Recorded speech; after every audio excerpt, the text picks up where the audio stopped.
Forgotten War, the story of a bitter struggle for independence in eastern Burma. The Karan people are fighting for a dream. It's been a long fight, but a fight they have no chance of winning.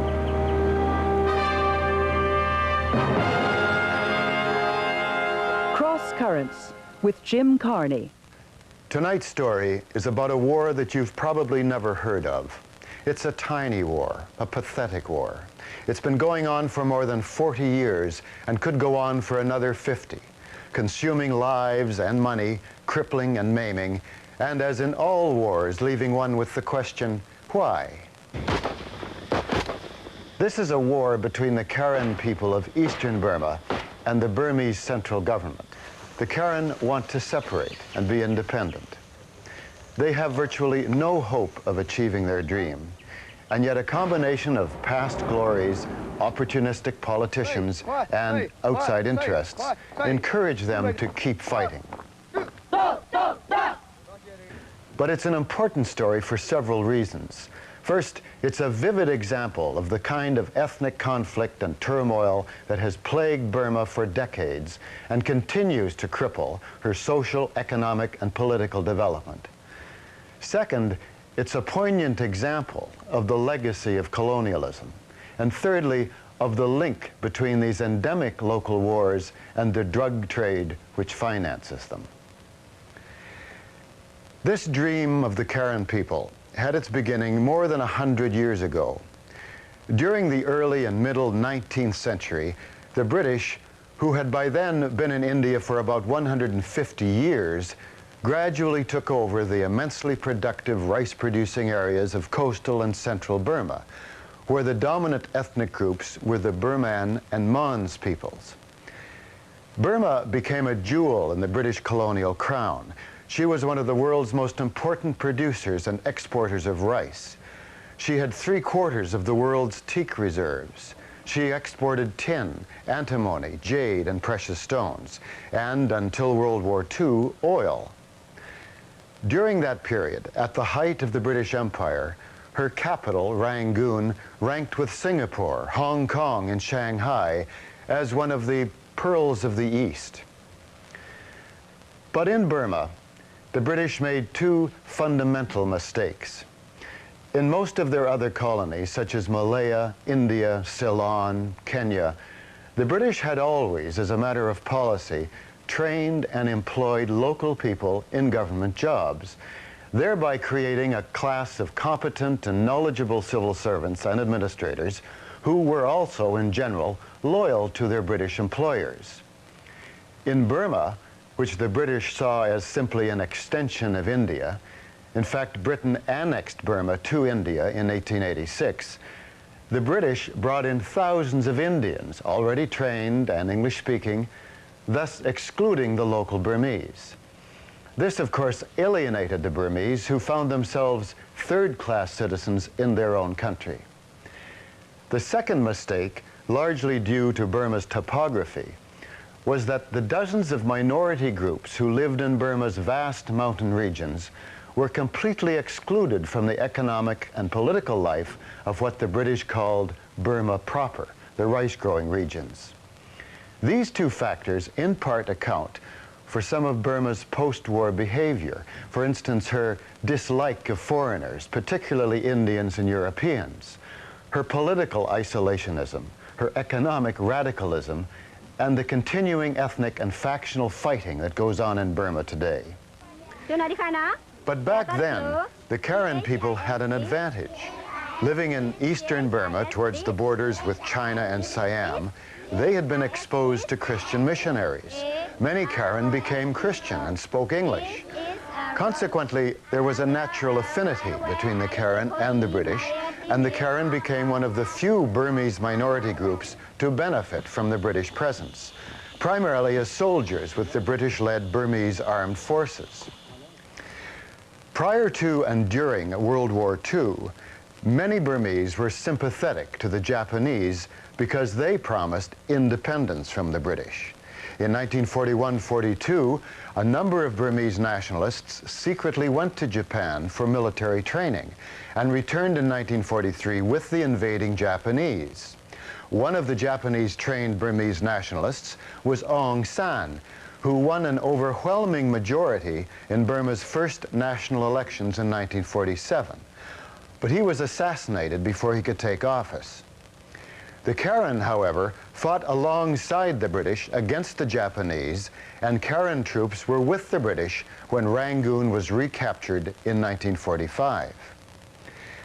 After the war, when Britain agreed to independence for Burma, the most difficult issue was reconciling the desires of the minority groups with those of the Burman majority.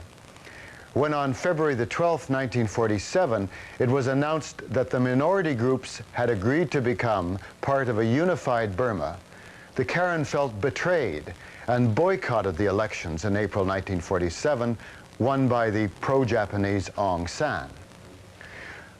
All of these factors have created bitter enmity between the Karan and Burma's central government. And so we have yet another long smoldering war in a remote corner of Asia, involving a people who are the product of a past that somehow took them off course, then cast them adrift, leaving them now struggling for an independence that grows ever more distant. Morning Parade, Manipur, Burma. Move! Yotswa! Go! General Bomia, who served under the British as a private in the Indian Army, is now Commander-in-Chief of the Karen National Liberation Army. The Karen people is one of 8 ethnic minorities fighting for autonomy from the socialist government of Burma.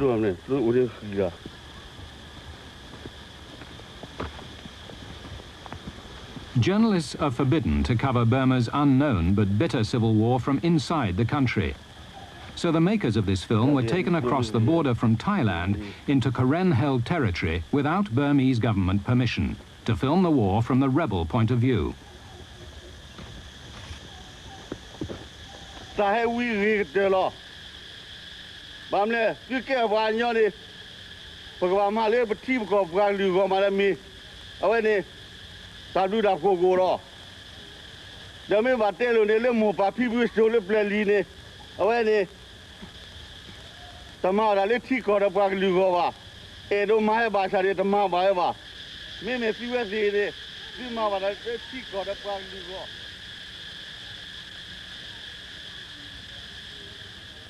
The Karen, traditional enemies of the Burmese, prospered under the British Empire.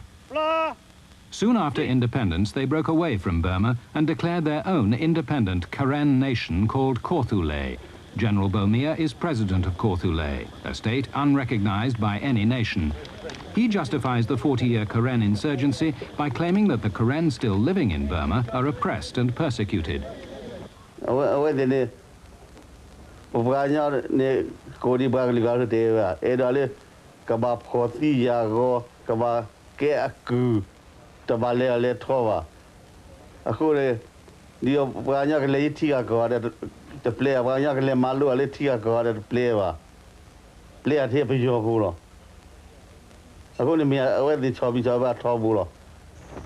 With its own flag, Korthule is a state unmarked on any atlas. Arguing that they are treated as second-class citizens in Burma, the Karen have for 40 years run a self-contained country in what was a distant outpost of the British Empire. Their economy is based on teak, much of it planted in colonial days. The Karen Health Service provides free medical care throughout Korthule. Schools are run by the Ministry of Education. The mouse ran up the cloud. The cloud stretched wide. The mouse ran down. Hickory down. 40 years after the end of the British Raj, English is still taught in Karen schools. Balia, do not get out of clue. T-H-I-S this. T-H-I-S this. This. I-S is.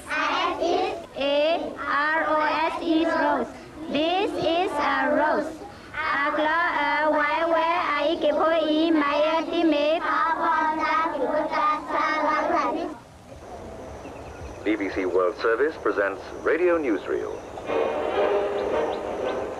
Many of the older Karen served under the British. Major Aaron remembers the British time with affection. According to the Karen, colonial rule ended centuries of persecution by the Burmese. Before the independence, the Karen and the British are going very well, you see. And they've been treated by the British very well. So there's no problem, nothing. Well, we should say against the British. The Salween River, scene of bitter fighting in the British retreat from Burma. Headed upriver, a patrol runs the gauntlet of possible ambush by the Burmese army, dug in on the riverbanks.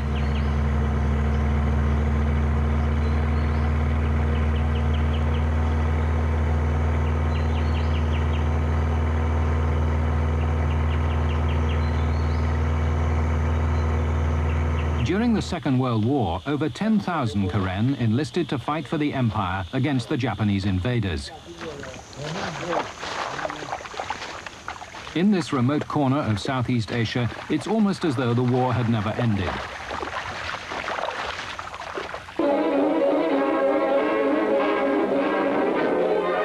On the air road to Mandalay, new kinds of flying fishes play. And any thunder that disturbs the local inhabitants is not the dawn coming up, but bombs going down on Japs.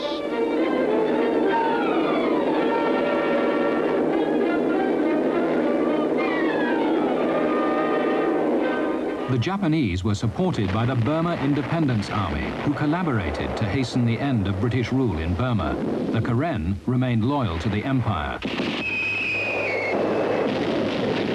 They served at the defense of Imphal, the turning point of the Burma campaign.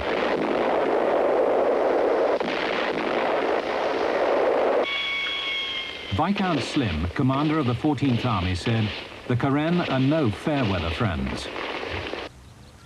Major Aaron was severely wounded fighting in the Papuan Hills with an undercover sabotage unit. He was awarded the Distinguished Service Medal for gallantry, trying to save the lives of 2 British officers. He remembers the night he parachuted in behind enemy lines as if it were yesterday. After we landed, we made contact with Major Seagrim. Seagrim was left behind before when the British withdrew from Burma. He was left behind in the Karen Hill to organize the Karen to do underground walks and all sorts of things, see, against the Japanese. Major Seagrim is a legendary figure among the Karen, known as Grandfather Longlegs. This tall British officer organized the Karen resistance. He was executed after giving himself up in a vain attempt to stop Japanese reprisals against Karen civilians. The Karen also paid heavily for their loyalty to the British. Villages were destroyed and civilians executed.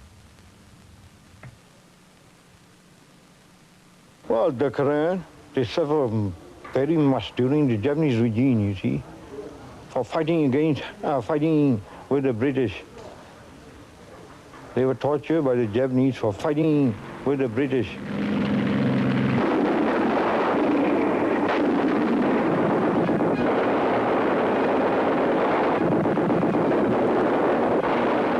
After 4 years of fighting, the Japanese were driven out of Burma.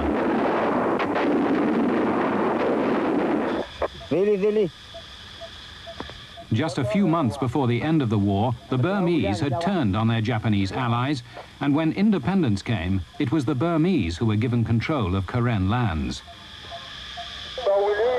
Today, 40 years on, Britain's wartime friends are still fighting for their independence in the trenches and jungles of eastern Burma.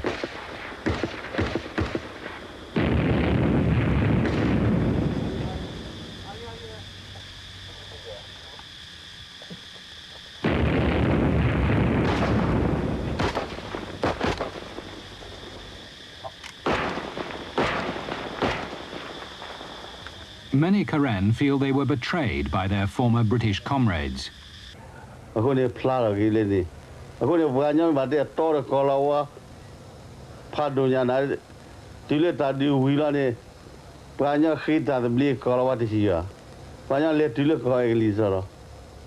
Kalau dia kalau hilal pihak tak beli pihak siu. Dia banyak kor lawa dia Burma balik. Awak ni awak hilal tak beli dah kira. Awak bau tu di ni. 1948. As the Union Jack came down in Rangoon and the post-war Labour government gave Burma its independence, the loyalty of the Karen was put aside. The Karen say that with the British gone, they were regarded as lackeys of imperialism and were soon the victims of repression and discrimination. In 1949, after a massacre of Karen civilians, the disbanded veterans of the Second World War took up arms again to fight against the Burmese. Major Aaron gave up the British disability pension he'd collected in Rangoon and trekked to the jungle to join the Karen Revolution. When I joined the revolution, I dare not go back there and draw my pension anymore. If I go back, I would be arrested and will be charged for treason or insurgency. So since that time until now, my pension has stopped. The British colony of Burma had brought together a number of different peoples with no common culture. During the empire, the British used the Karen to help subjugate the Burmese population. After independence, the Burmese turned on the Karen, who they felt had collaborated with British colonial oppression. In 1949, when the Karen began their insurgency, they controlled a quarter of the country and threatened the capital, Rangoon. But over the last 40 years, they have been forced back into the remote hills of eastern Burma, along the border with Thailand, where they face a struggle for survival.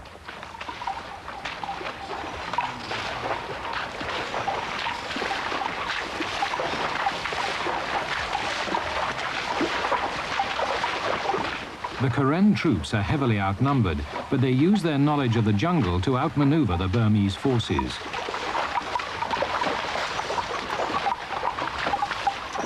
In the rainy season, their elephant patrols carry them deep behind Burmese lines.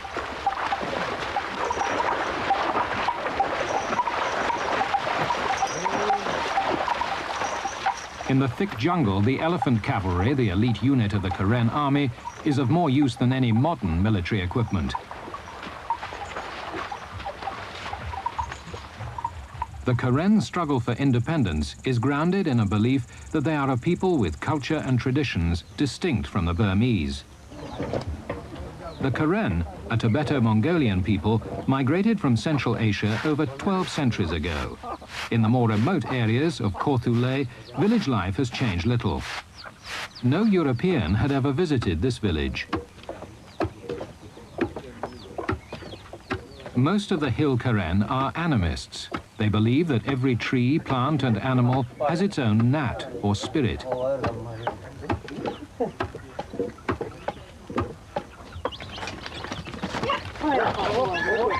Their lives are a constant struggle not to offend the spirit world.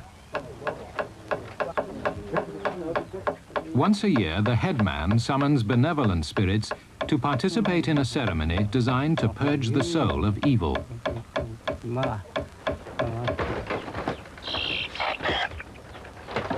Once an evil gnat has entered the body, sickness and even death may swiftly follow.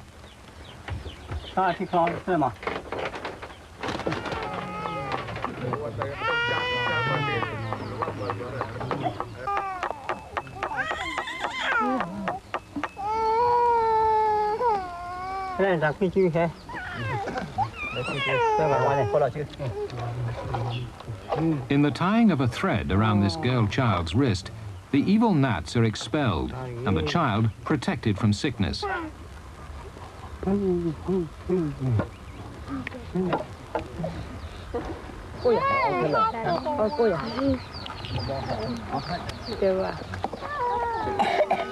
In sharing a common cup of liquor, the other members of the village are protected in their turn.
This way of life is now under threat from the approaching Burmese army.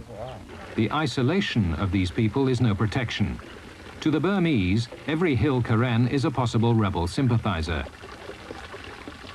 The Karen claim that villagers are forced to work for the Burmese army as guides or porters carrying supplies.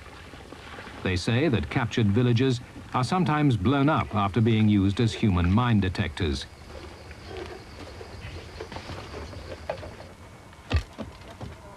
In a village less than 10 miles away, the Karen alleged that the Burmese took revenge on villagers for guerrilla activity.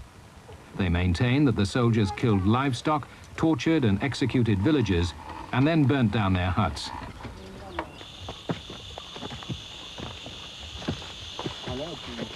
As a result of the approach of the Burmese army, many villages are being evacuated, and the Karen army is digging into defensive positions on a line of hills.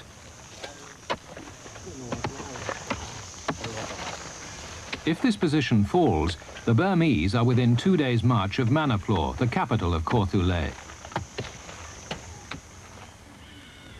The most striking evidence of the Burmese army's treatment of villagers is the exodus of Karen civilians across the border to refugee camps in Thailand.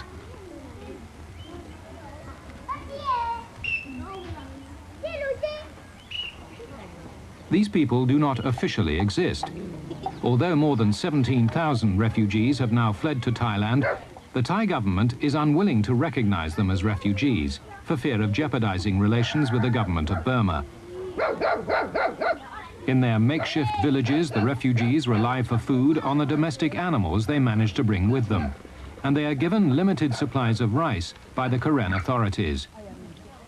The refugees are frightened that at any moment the Thai authorities may send them back to face persecution from the Burmese army. Noor too fled to Thailand after her village had been destroyed by the Burmese. The Burmese army rounded up 4 young men from the village.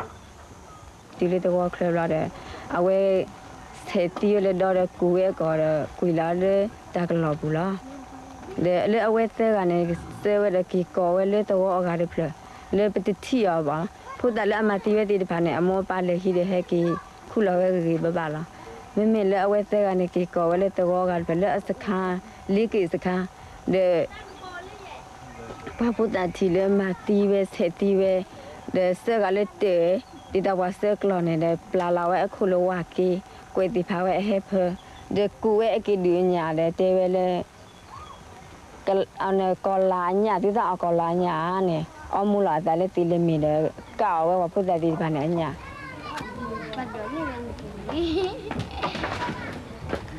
After several visits from Burmese patrols, Noor Po's village was burnt down.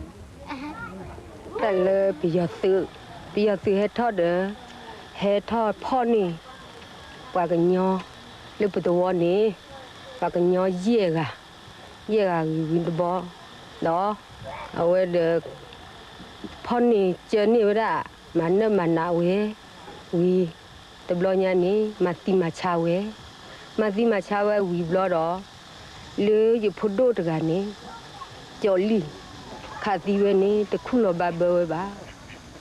Many other refugees had similar stories to tell.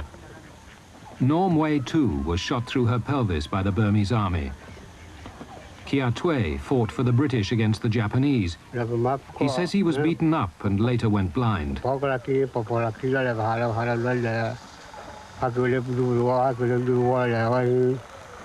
Video head top of the blue wall, power clear. Away, job that, tell there was in now over there. Two of them, the bullet team, and even that.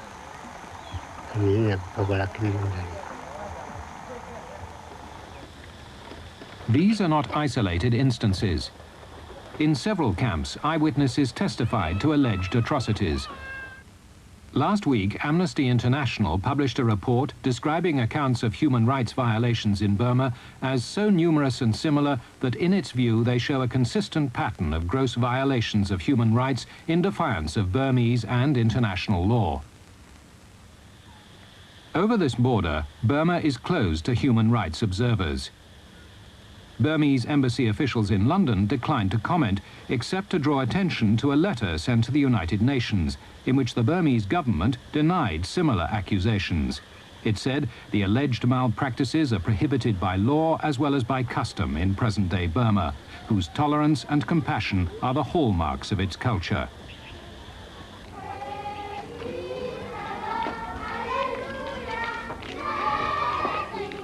Sunday service at Wanka refugee camp.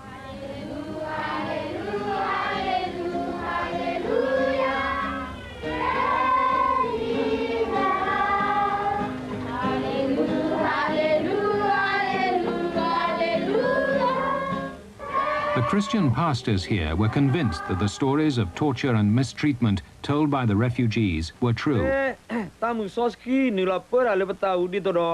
Pakapu play ta Mike Mitape, ta Somo Soma, ta Tolic Troga, ta Sweet Kelekase, Awanicasa, Master Parke, Udo Paleta, Bado, Catonia, Coplo Savqua, issue critica, call me Cobacena, Papa Lumco Sayo.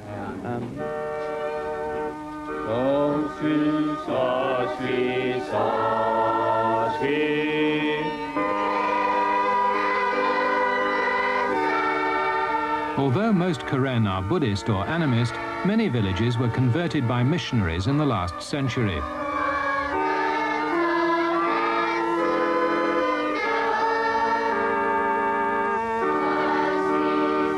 For these Christian Karen, their faith is a source of comfort in a time of suffering.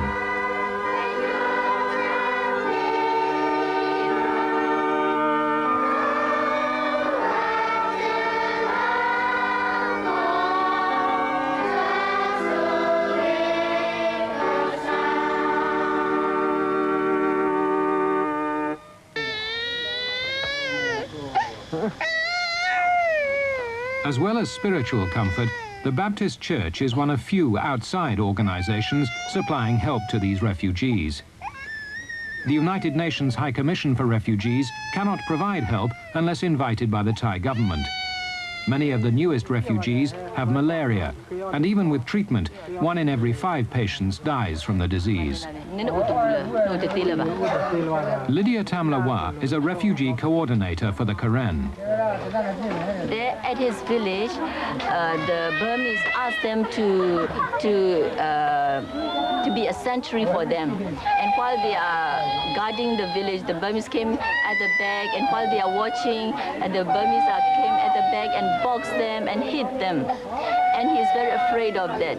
His family and his relatives, they're being suffered a lot by the Burmese. They are being boxed by the Burmese, hit by the Burmese. But when he saw that, he was very afraid of this, so he came, he dare not live anymore.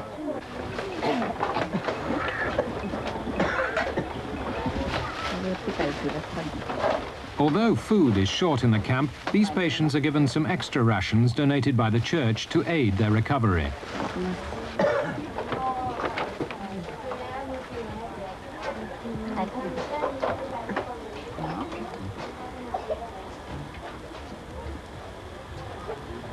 For Norma T, the shock of leaving her home has left her with no milk for her baby.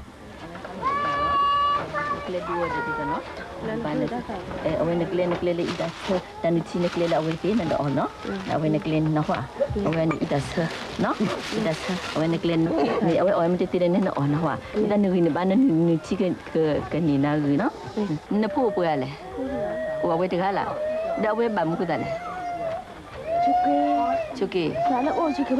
Sashi, head over Tolila. I got to feel it, no? This girl, now she has a baby suffering from malaria.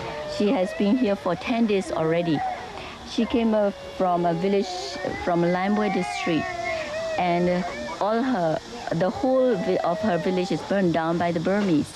And she came running from that village, and now she got only one child, and the baby is very sick. So she has to come here, and the baby is so thin and so, very. And even she cannot cry, really.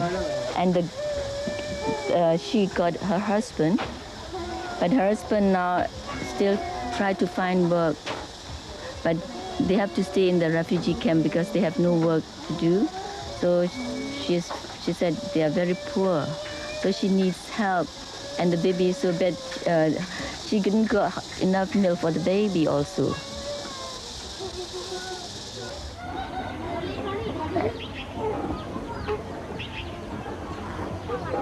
Most of these people are victims of a Burmese army pacification program called the Four Cuts, designed to cut off Karen supply lines, cut off civilian support, cut off border trade, and cut off the heads of rebels. Nor Mu's village was attacked in the Four Cuts operation.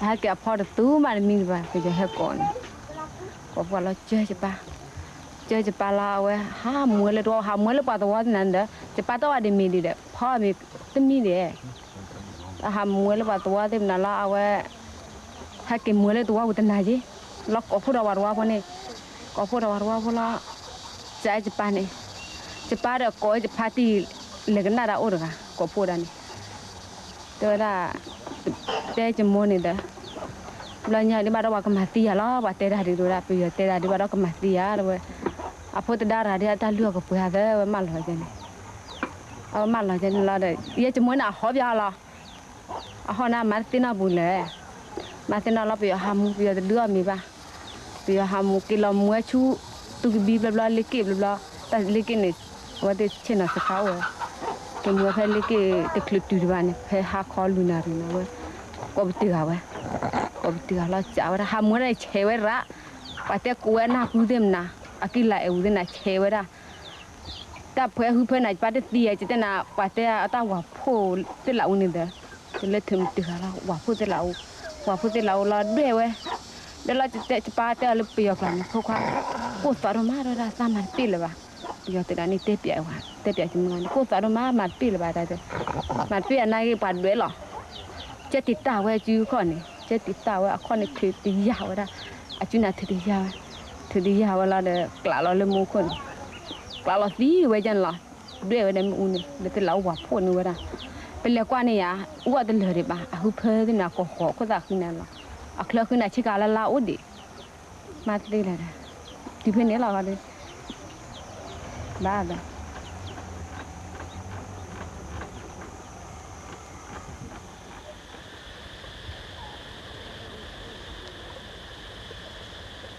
The Karen say that their suffering has strengthened their resolve, but the Burmese government maintain that support for the insurgency is now minimal.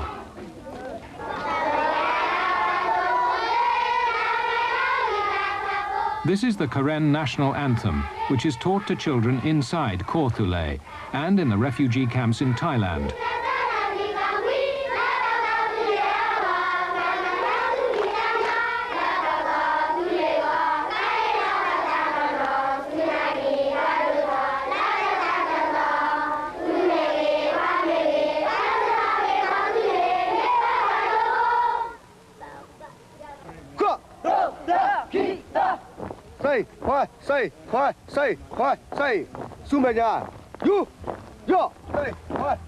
Many Karen live under Burmese rule, and the army command say that volunteers from communities scattered all over Burma risk their lives traveling by night through Burmese lines to the training camp at Manipur.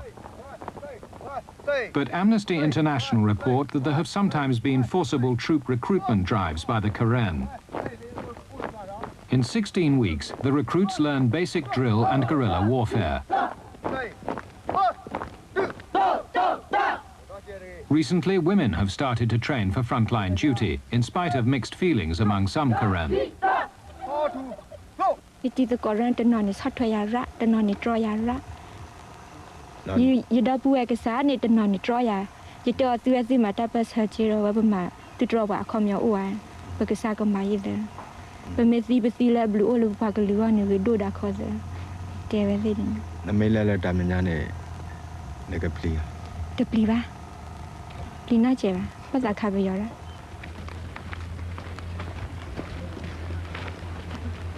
Many elders are concerned about the effect of the women's presence on the men.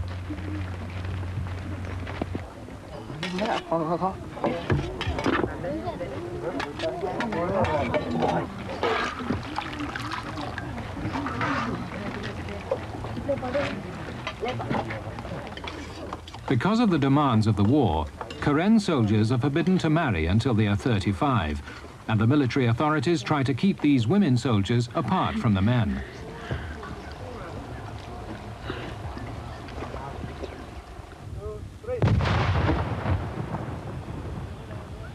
This is a low-tech war.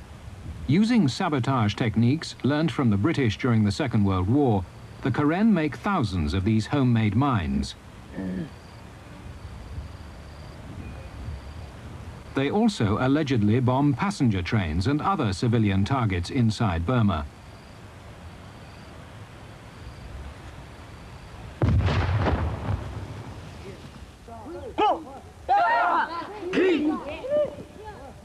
There's a shortage of modern small arms. Most are either captured or bought on the black market.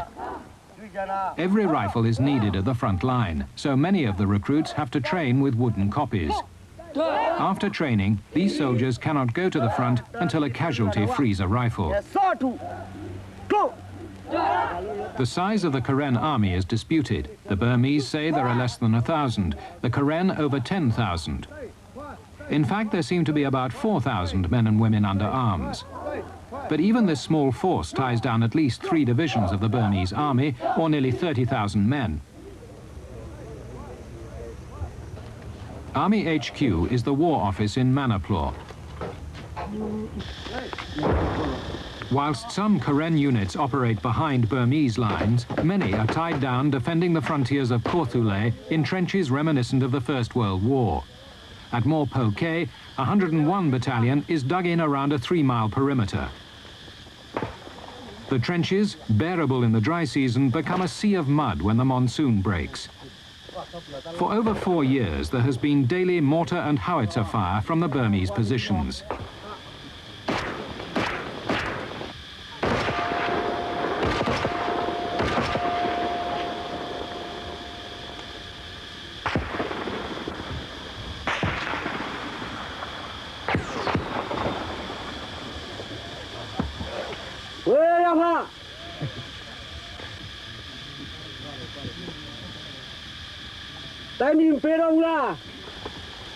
In the interminable boredom of the trenches, the foot soldiers often shout to each other over no man's land, at places only 80 yards wide.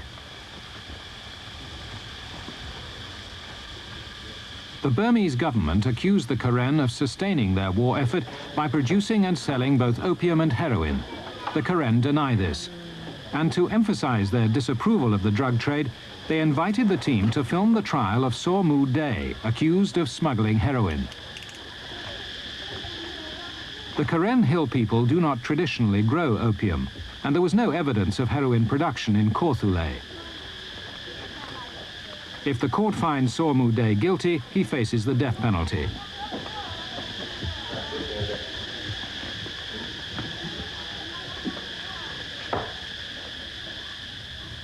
The Karen system of justice is modelled on that of the British Raj.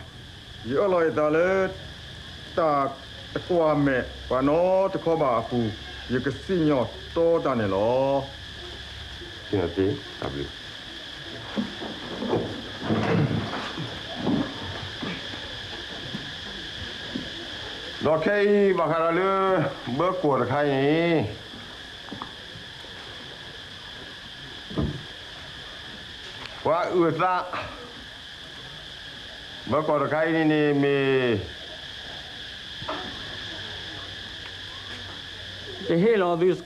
2 days, the court heard how the heroin was smuggled from the Golden Triangle. The evidence was given at the speed of the clerk's typing.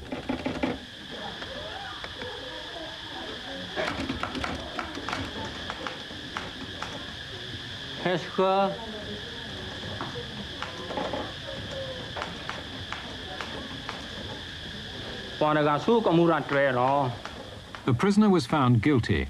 Perhaps because of the team's presence, he was spared the firing squad and given 10 years hard labor. Convicts from all over Korthule are sent to Manipur to serve their sentences. The Karen are a strict and moralistic people, and sentences are harsh. Chained and manacled, the prisoners do hard labor. Offences range from corruption to murder, but by far the most common is premarital sex, for which there is a maximum 10-year sentence.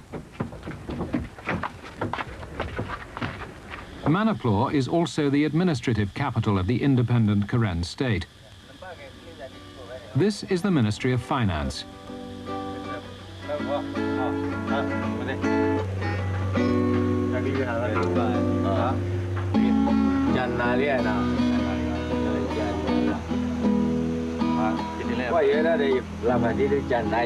This office is Finance and Revenue Department office. All of these are my staff. In spite of its unassuming premises, the Ministry of Finance is the key to Korthule's continued existence.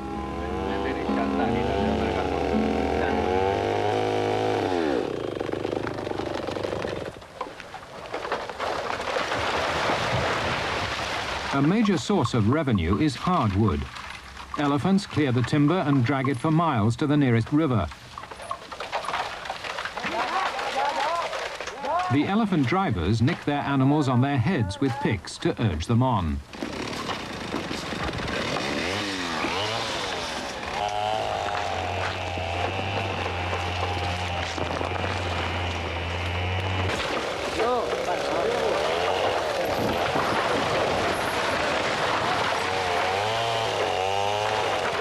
There is no evidence of replanting. Once the reserves of teak in Korthule are exhausted, this source of income will be denied the Karen. Oddly, Korthule's other major source of revenue is provided by its enemy, the Burmese. The Karen charge a border toll at customs posts on consumer goods smuggled by Burmese coolies from Thailand through Korthule to the bazaars of Rangoon. Due to the stagnation of its state-controlled economy, there's a thriving black market in Burma for everything from bicycle spares to television sets. Traveling in the opposite direction are cows sold by Burmese farmers unwilling to accept low prices from government buyers. They prefer to smuggle their cattle out of Burma through Korthule to Thailand. The Karen charge a toll of £2 a cow. The Burmese Four Cuts policy and the latest Burmese offensive have severely reduced border traffic. Karen revenue is down by 40%. Without the money from the black market, they cannot sustain their war effort.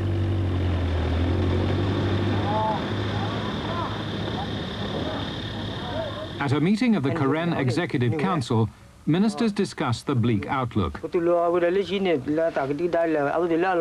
Many believe it would be more realistic to reduce their demand for total independence and seek an autonomous state within Burma.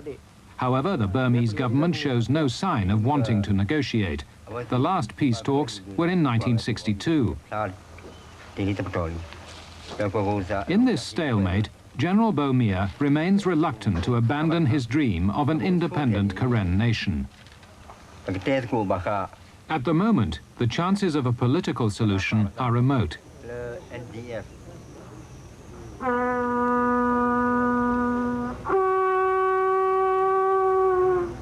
Since the departure of their British rulers and protectors, the plight of the Karen has slowly worsened. But they still hope that even now, 40 years after the end of the empire, the British will remember them.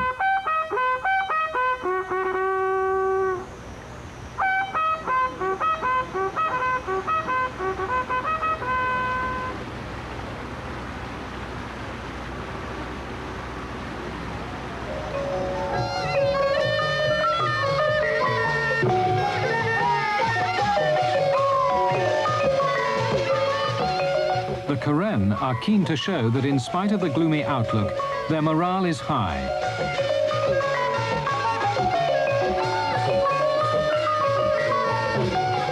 At night on the parade ground at Manipur, a group of dancing girls entertains the troops.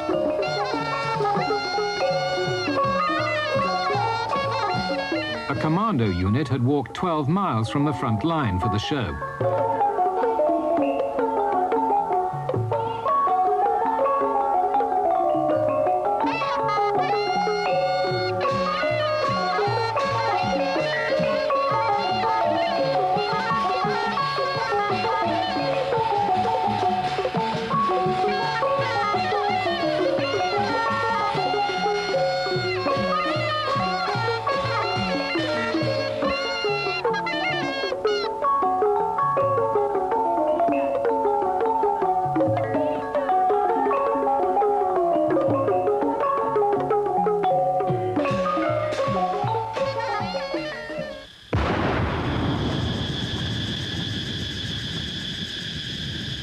From a dug-in mortar position on Hill 927 at Kormura, the 6th Karen Brigade fires on the Burmese.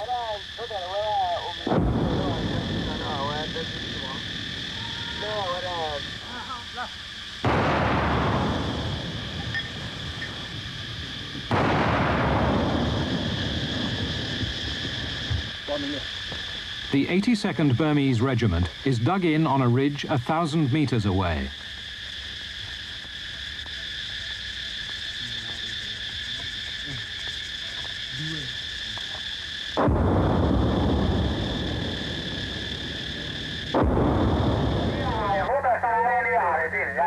The Karen have broken the Burmese military codes, which enable them to discover how successful the mortar attack has been. Today we got the interception from the 82 Regiment's headquarters, contact with their frontline company about the shelling. And that is said the enemy, our troop, shelled 9 bombs to their camp. In this bitter war, the Karen are notorious for seldom taking prisoners alive, but this soldier was lucky.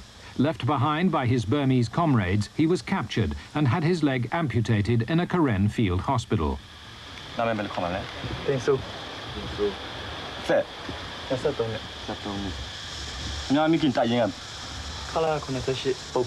Under interrogation, the prisoner revealed that the Burmese army was planning a major offensive against the Karen headquarters at Manipur.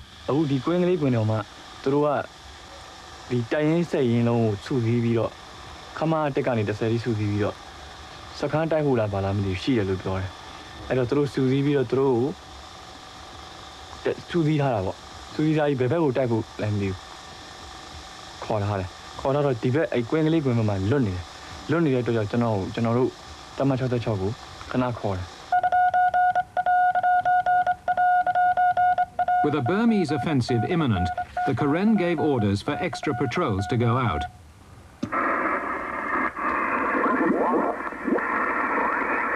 But if the Burmese attack in force, there is little they can do.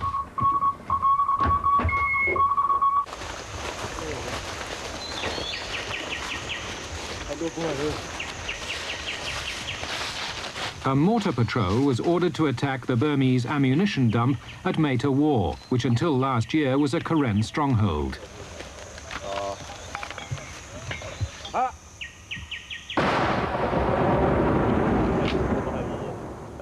Once the Karen lose a position, they seldom recapture it. Theirs is a slow rearguard action against overwhelming odds.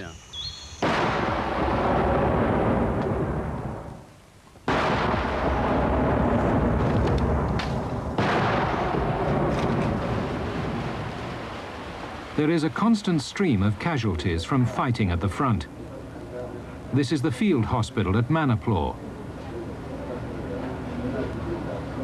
leo sakal le chena pun dah hakir tu ko chela teti le jawab Dia kata apa ni? Luni Ni. Luni ya. Ha? Luni.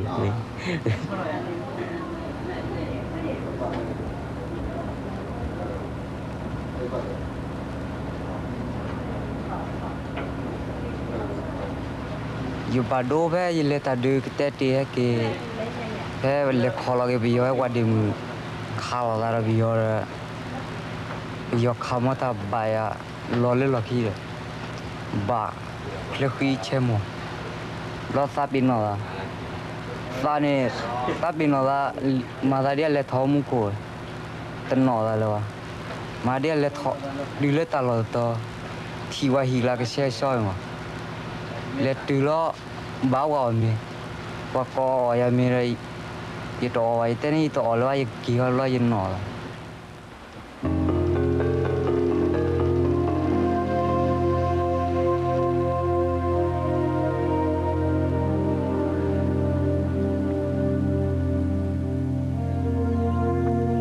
The Karen are a resilient people. They see their fight as a struggle for survival and believe the Burmese are intent on destroying Karen culture. Me ke dane me pho wa ne te wele ka ma ti ba khone pe ki te bu lo ba kwa le aga na ke we te bu lo ba ma ba ta ona ke we hi khlo ke se ta lo ta kle ke pe ki mai te ba da ba khone pe ki o te bu lo ba awe me le me ma na kwa pe ti ba a khone de pa ta ne te mu ba ma pa ta de mu ba de pa ma te ti ba de pa ba o le pa du pa te wa ti pa ko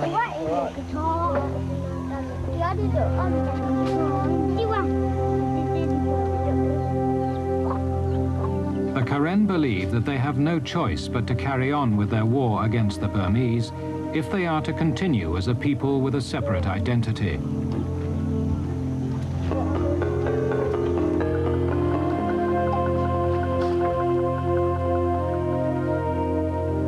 As the Karen prepare to face another offensive from the Burmese army, they know that in the years to come, they will be hard-pressed to defend what now remains of Korthule.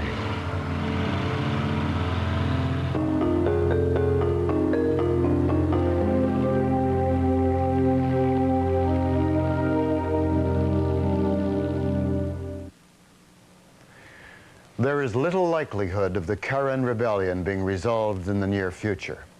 It has become a part of the fabric, a driving force in the Karen society. The government of Burma, on the other hand, sees any move towards independence by any minority group as a threat to the fragile unity of their country. Despite an ostensibly democratic structure, Burma is not a democracy.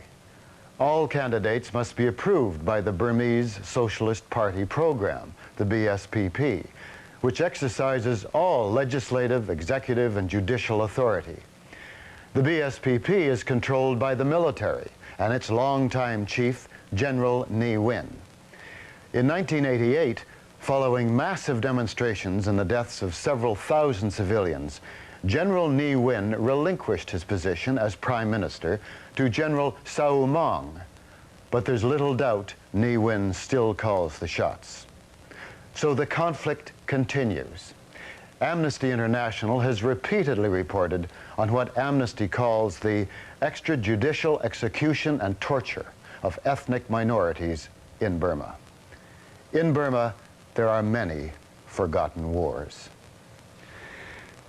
Near Burma's northeastern border with Laos and Thailand lies the Golden Triangle, home of the Shan people and infamous as the source of most of the world's opium and its derivative, heroin.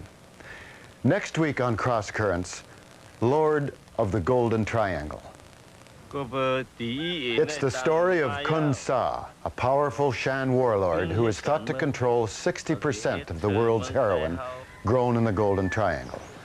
Kun Sa is convinced his purpose is a noble one. The vast profits from the production of opium finances Kun Sa's own private army, which is required to pursue the objective of an independent Shan state and to protect the Shan people from communist insurgents. Kun Sa's army also guarantees the transportation of the opium crop from Burma into Thailand, as well as offering one of the few regular sources of food and employment in that region. Lord of the Golden Triangle, next week on Cross Currents. And don't forget, if you'd like to know a little more about the background of this story and Burma, now known formally as the Union of Myanmar, do write or phone us for a viewer's guide for this program or any others in the Cross Currents series. Thanks for being with us. For Cross Currents, I'm Jim Carney. Good night. Viewers' guides for each program in the Cross Currents series are available at a cost of $3 each or $25 for the full set of 10. You can obtain your guides by writing to The Knowledge Bookstore, Post Office Box 94,000, Richmond, BC, V6Y2A2. If you prefer, you can phone the bookstore at one of these numbers, 660-2190, or toll-free 1-800-663-9711, and you can charge the order to your Visa or MasterCard. Once again, the cost of these informative guides is $3 each or $25 for the set of 10. Order yours now.